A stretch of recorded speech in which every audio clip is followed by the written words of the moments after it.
বিসমিল্লাহিররহমানিররহিম। এখানে বসেন, এই স্পিকারটা পড়ে যাবেন, স্পিকার পড়ে যাবে, একটু বসবেন।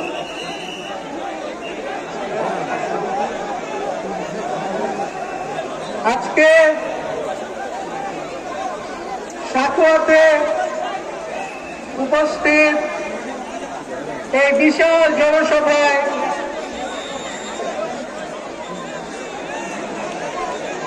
সম্মানিত সভাপতি,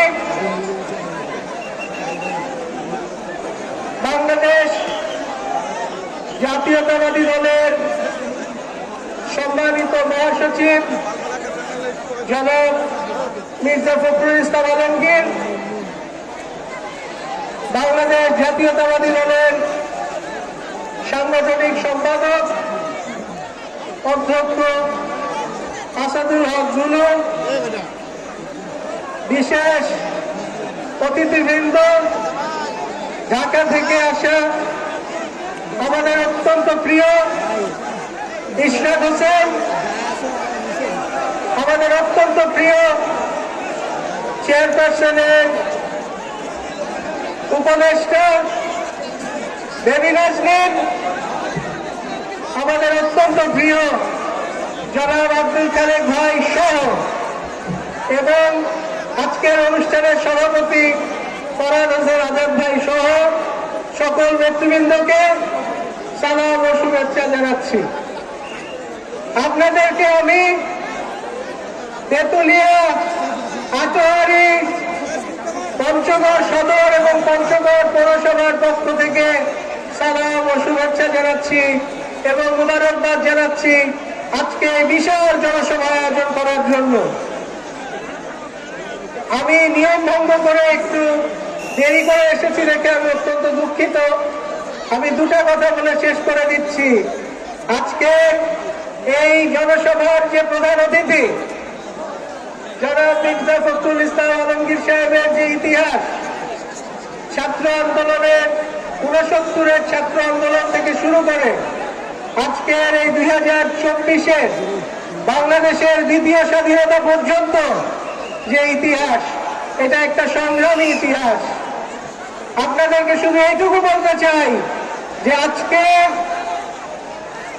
বাংলাদেশ যে কালো অধ্যায়ের মধ্য দিয়ে গেছে, যে ফ্যাসিস্ট শক্তির বিরুদ্ধে বাংলাদেশকে যুদ্ধ করতে হয়েছে, এই ফ্যাসিস্ট শক্তির বিরুদ্ধে দেশনায়ক তারেক রহমান যেমন বিদেশ থেকে আমাদেরকে একটা সব সময় একটা নিয়মানুবর্তিতার মধ্যে রেখে আমাদের দলকে পরিচালনা করে গেছেন, সেই একইভাবে আমাদের মহাসচিব, সম্মানিত মহাসচিব বাংলাদেশে থেকে বারবার কারাবরণ করে, বারবার রাস্তায় লাঞ্ছিত হয়ে বাংলাদেশের আমাদের জাতীয়তাবাদী শক্তির প্রত্যেকটি নেতা ও কর্মীর মনোবলকে তিনি ধরে রেখেছেন। এই জন্য আমি তাকে আন্তরিকভাবে ধন্যবাদ জানাই। আজকে আমি স্মরণ করছি 71-এর মুক্তিযুদ্ধের যে শহীদ, তাদেরকে 1975 সালে আমাদের যারা সিপাহী বিপ্লবের মাধ্যমে এই দেশের যে পথ পরিবর্তন হয়েছিল, তাদেরকে 90-এর গণ অভ্যুত্থানের মাধ্যমে যারা দেশকে স্বৈরাচার থেকে মুক্ত করেছিলেন তাদেরকে, এবং সর্বোপরি এই 2024-এ যারা বাংলাদেশকে নতুন স্বাধীনতা দিয়েছেন তাদেরকে। আরেকটা কথা বলে শেষ করে দিচ্ছি। আমাদের নেতা তারেক রহমান সাহেব আমাদেরকে অনেক রকম মেসেজ দিচ্ছেন, অনেক রকম বার্তা দিচ্ছেন। একটি অত্যন্ত গুরুত্বপূর্ণ বার্তা তিনি যেটা দিয়েছেন যে 31 দফা, আমাদের জাতীয়তাবাদী দলের যে 31 দফা, এই 31 দফাকে আমাদেরকে ঘরে ঘরে ধন ধন করে পৌঁছে দিতে হবে, এই কথাটা তিনি বলেছেন। কাজে আমাদেরকে এইখানে আমরা যারা জাতীয়তাবাদী দলের সমর্থক কর্মী এবং নেতৃবৃন্দ আছি, আমাদেরকে এই কথাটা মনে রেখে আমাদেরকে অবশ্যই আমাদের এই 31 দফা সবার ঘরে ঘরে পৌঁছে দিতে হবে। আপনাদেরকে আন্তরিক ধন্যবাদ জানাই। আগামীতে যে কোনো নির্বাচনে শাহজাহানের আজাদ সাহেবের নিশ্চিন্ত বিজয় কামনা করে আমি আপনাদের শুভেচ্ছা জানিয়ে আজকের বক্তব্য শেষ করছি।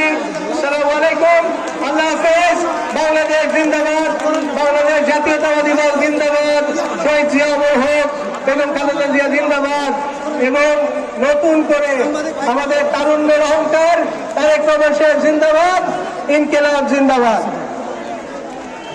প্রিয় নেতৃবৃন্দ, এখন আপনাদের সামনে বক্তব্য রাখবেন আজকের অনুষ্ঠানের